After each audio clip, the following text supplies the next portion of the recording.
नमस्ते जुदाई। फिर से मेरा चैनल पे आप लोग को स्वागत करता हूँ और फिर से मैंने एक वीडियो रेक करूँगा। वो है दिमासा फ्रीडम फाइटर। उसका नाम है संज्ञा समुदन पंगलोसा। और शुरू ना होने के पहले प्लीज़ मेरा चैनल को आप लोग सपोर्ट करो, सब्सक्राइब कर दीजिए। ठीक है, नाउ लेट्स स्टार्ट।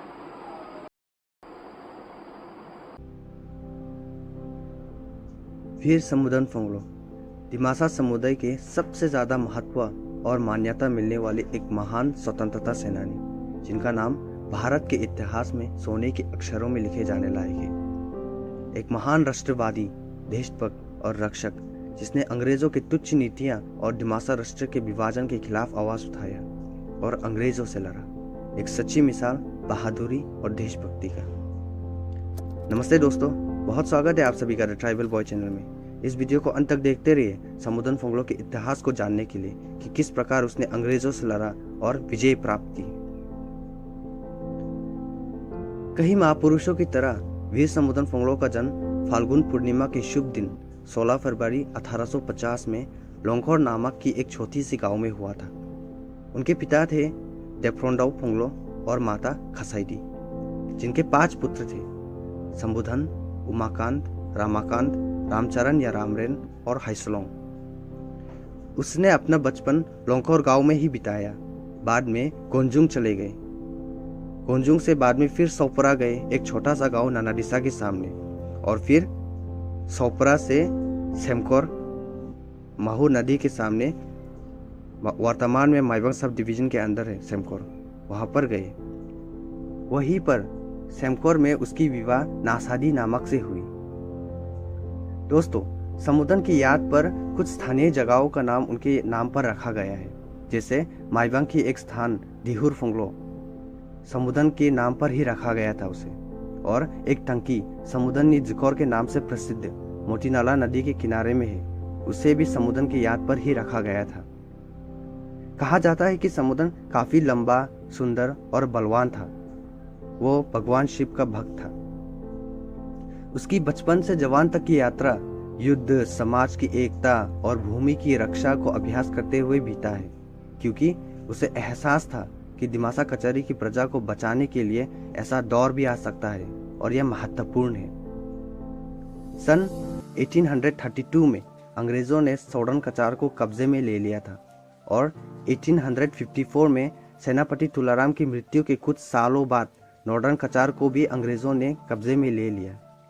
लेकिन अंग्रेजों ने बड़े ही होशियारी और सावधानी बरतते हुए नॉर्डर्न कचार को साउदर्न कचार के साथ नहीं जोड़ा, बल्कि नॉर्डर्न कचार को नौगांव डिस्ट्रिक्ट के साथ जोड़ दिया गया और डिस्ट्रिक्ट को जूनियर पॉलिटिकल ऑफिसर की निगरानी में रखा गया, हेडक्वार्टर असालू में बनाकर।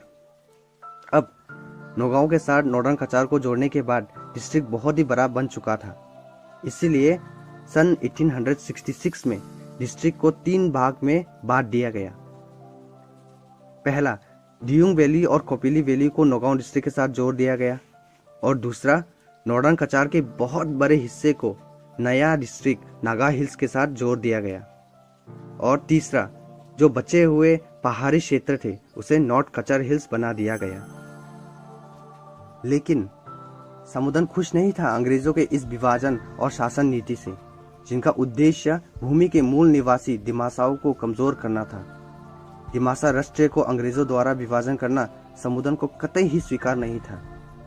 वो सोचते थे कि दिमासा लोग और क्षेत्र के अन्य मूल निवासियों को अंग्रेजी राज से मुक्त होना चाहिए। उसने मामले को बड़े ही गंभीरता से सोचा और यह विचार किया कि यदि देशी लोग अपना स्वतंत्रता खोने जा रहे हैं तो वे क्यों अंग्रेजी शक्तियों को बढ़ाने में, उनकी स्थितियों को मजबूत करने में अपना सहयोग दें।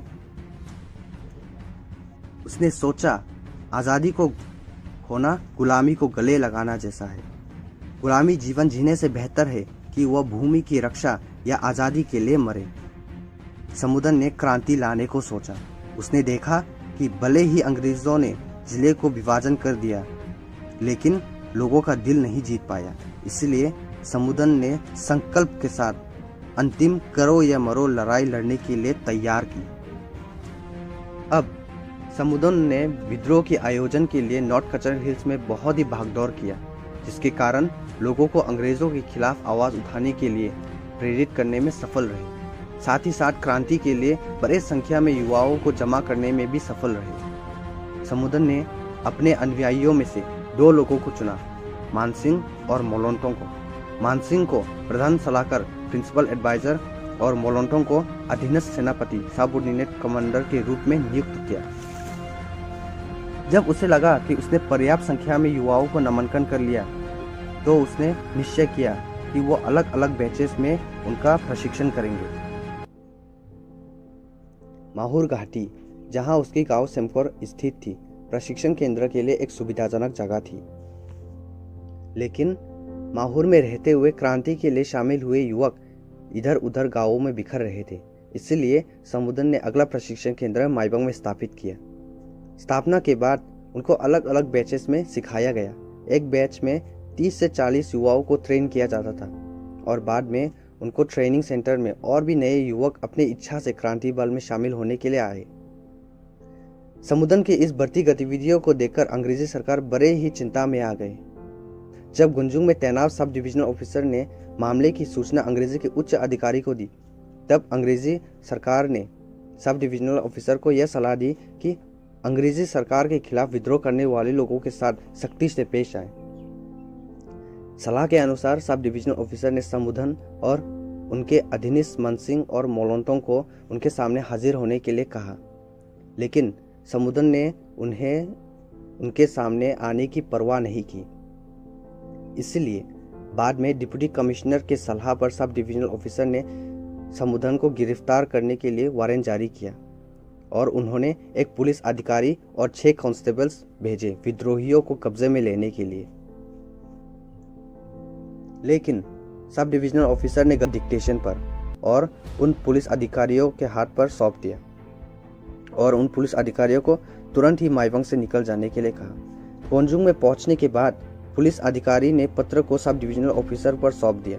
आपका बहुत धन्यवाद। नीचे कमेंट करके जरूर बताएं कि आपको ये वीडियो कैसा लगा, और अगर आपको ये वीडियो पसंद आया तो वीडियो को कृपया लाइक कर दीजिए, चैनल को सब्सक्राइब कर दीजिए और बेल आइकन दबाना ना भूलिए, ताकि जब भी मैं ऐसा नया वीडियो डालूं आपको नोटिफिकेशंस मिलती रहे। धन्यवाद। कैसे लगा वो समुदन का रिएक्शन? वो बहुत